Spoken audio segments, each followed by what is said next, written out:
Hello everyone, and welcome back to your daily government and financial news update. As always, I'm interested in hearing your thoughts on everything, so make sure to give this video a like, but also leave a comment giving your thoughts on everything that is currently going on. Okay, so jobless claims rose yet again for the week ending July 16th, up 7,000 from the week before. This was also the highest weekly level since the middle of November, and is a pretty good sign that the labor market is beginning to slow. The good news, though, is that there are now 1.8 million more full-time workers than before the pandemic and 2.4 million fewer part-time workers.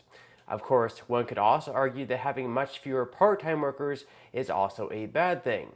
Also, to add fuel to the fire, according to a recent report from McKinsey & Company published last week, about 40% of workers are considering quitting their jobs within the next 3 to 6 months. One of the authors of the report says there's been a fundamental shift in workers' mentality and their willingness to prioritize other things in their life beyond whatever job they hold. She says we're never going back to how things were in 2019. Now, some people may wonder how exactly these people are able to quit.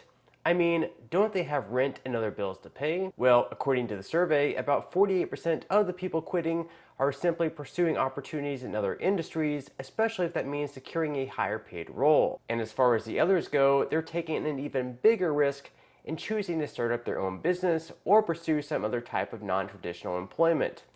So I'm curious what all of you think about this new trend. In the comment section below, leave me your thoughts, and also if you plan on potentially quitting your job to pursue something else by the end of this year. Okay, so in some other news, Democrats are now beginning to direct their anger, rather surprisingly, to no other than their House Speaker, Nancy Pelosi.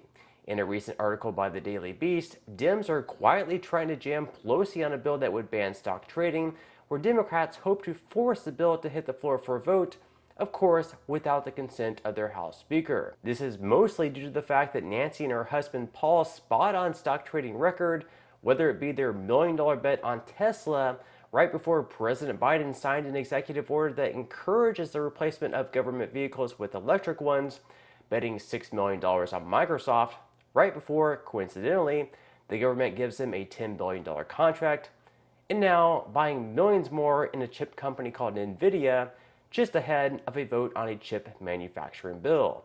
Surprise, surprise. So either Paul Pelosi is the luckiest man alive, or somehow he's getting information from someone in the know-how.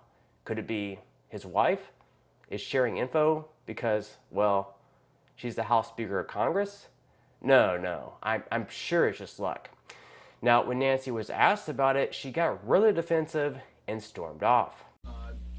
Over the course of your career, has your husband ever made a stock purchase or sale based on information he's received from you? What are you saying?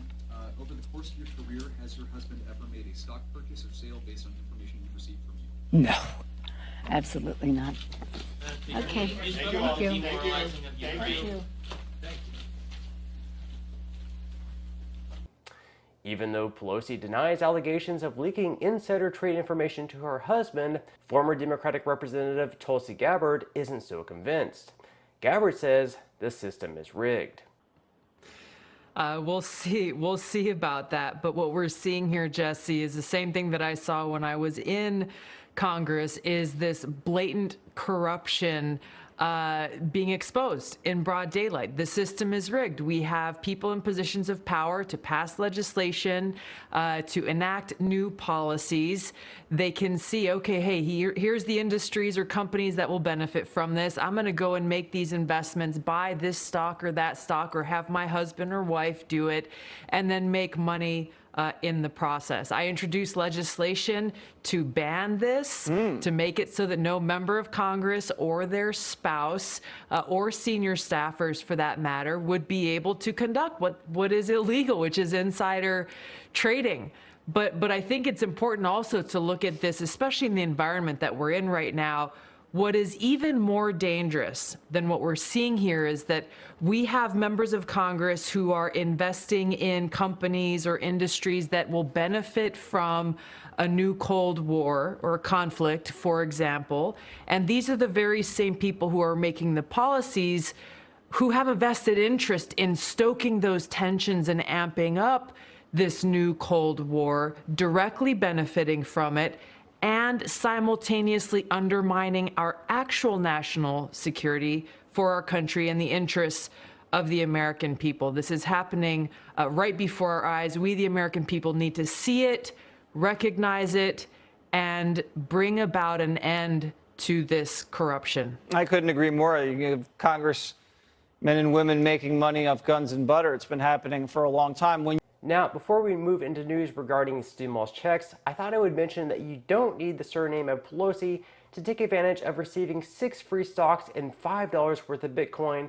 from my partner in Webull. I'll make sure to leave a link if you're interested in that in a pinned comment below. Now in some news regarding stimulus checks, there are actually a couple quite interesting universal basic income UBI programs going on that I wanted to talk about. The first being in Des Moines, Iowa, where $500,000 in funding was already approved, and the first monthly direct payments of $500 will be launched at some point this year. This is a program that's also expected to last 2 years, from where I'm assuming they'll see the results and whether or not it's worth continuing, just looking at poverty levels and things like that. Now over in Mountain View, California, they're expected to open up applications in mid to late summer, where eligible residents will also be able to receive $500 per month as well. And that should be for 2 years also. So that's a pretty good deal for those residents, and then they'll have to wait and see the results. Now, to be eligible for this, a family of 3 must not earn more than $44,750 per year.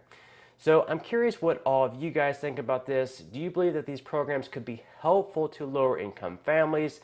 And how would receiving an extra $500 per month impact you and your family if you happen to be eligible? Okay, now moving into some money news. After stocks saw a pretty good jump throughout the week, they fell back a good bit on Friday, with the S&P 500 losing 0.93%, the Dow Jones dropping by 0.43%, and the Nasdaq dropping nearly 2%.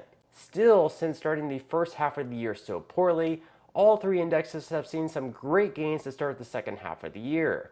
And while it's possible this jump to start the second half of the year could be a temporary fake out, and there being more lows to come, especially as the Fed prepares to raise interest rates even more in the coming weeks, some experts believe that the bottom is already in and it's all up from here. So even though I definitely wouldn't say to go all in at this point in time, that it's not a sure thing that we've reached the bottom, it definitely wouldn't be a bad idea to continue dollar cost averaging in.